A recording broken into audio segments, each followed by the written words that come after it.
Here are my latest contributions to my local radio station's The Thought That Counts section. The Thought That Counts is usually broadcast on the breakfast show at about 7:30 and the lunchtime show at about 1:30 over the period of a week. Each broadcast lasts about 90 seconds. My contributions are all based around some aspect of emotional intelligence. I've put my contributions together as hints and tips in this podcast. On this occasion, my reflections cover the myths around happiness. What is love? Gratitude and being grateful. Would you rather be happy or contented? And getting stuck with the wrong emotions. I hope you enjoyed the podcast and the thought that counts. The thought that counts. There is a huge happiness and positive thinking industry estimated to be worth about £10 billion a year.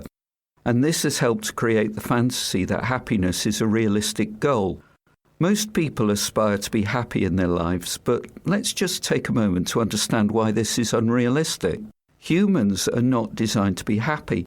Instead, we're designed primarily to survive and reproduce, like every other creature in the natural world. Happiness is discouraged by nature because it would lower our guard against possible threats to our survival and mean that we're more likely to take unacceptable risks. So we should take comfort in the knowledge that unhappiness is not really our fault. Our emotions are mixed and impure, messy, tangled, and at times contradictory, like everything else in our lives. Suggesting that the pursuit of happiness is unrealistic may appear to be a negative message. The real message is in the knowledge that dissatisfaction and being unhappy at times is not a personal failure. It's not a shortcoming that demands urgent repair. Far from it.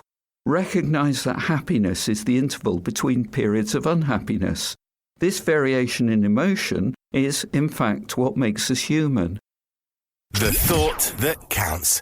Love is a complex set of emotions, behaviours and beliefs associated with thoughts that include several emotions and intense feelings of affection, protectiveness, warmth and respect for another person. So love is not a single emotion or even a coherent mix of emotions. Love can also be applied to non-human animals, principles and to religious beliefs. For example, you might say you love your dog, you love freedom, or you love God. Love changes with different levels of intensity and meaning. Sometimes love is just a word that fails to have much meaning. In the early stages of a relationship, it can be difficult to tell the difference between love and lust. Both are associated with physical attraction and an intoxicating rush of biochemistry that makes us feel good, coupled with an often overwhelming desire to be closer to another person. However, only one is long-lasting: love. Love is something that's cultivated between two people and grows over time through getting to know them and experiencing life's many ups and downs together. It involves commitment, time, mutual trust, and acceptance. Relationships don't last because of the good times.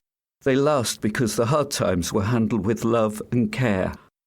The thought that counts. Gratitude is an active choice to identify everything that we can be grateful for in our lives.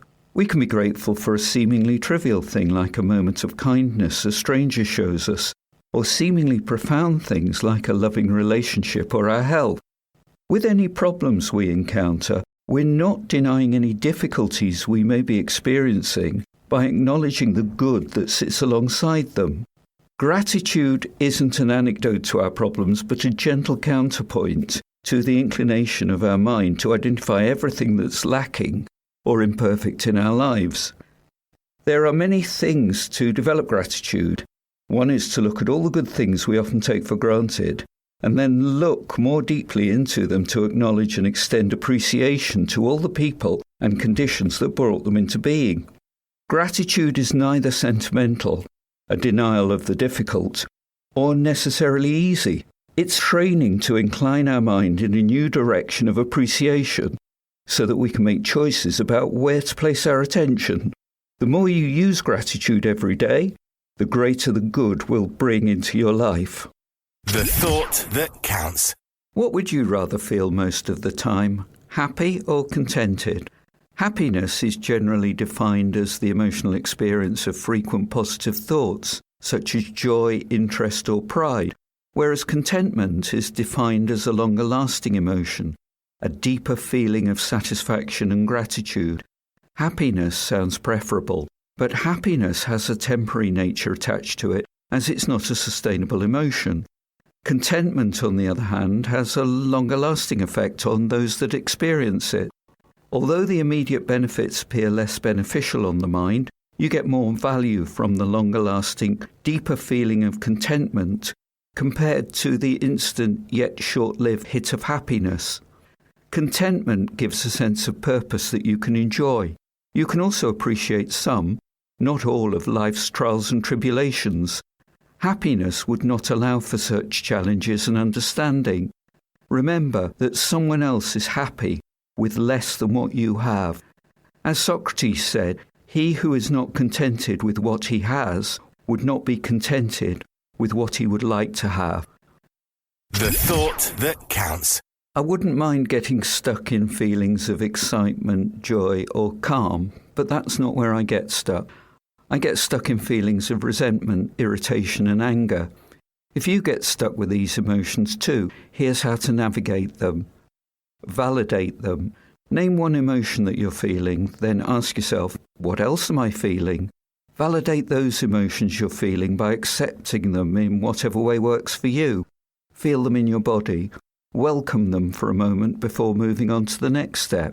Explore them. Unpack the emotion a bit now. Ask questions. What is the emotion trying to tell me? What is the nugget of wisdom that can be found in this emotion? What other emotions might help me achieve the same thing? Transform them. Acknowledging emotions has a powerful effect on their strength. You may already feel your emotions shifting. Use this shifting energy to decide what action to take next. How will you meet the needs of your emotions? How will you go forward with purpose? You can't always control what goes on outside of you, but you can control what goes on inside. I'm Robin Hills from EI for Change, empowering your emotional management. The thought that counts.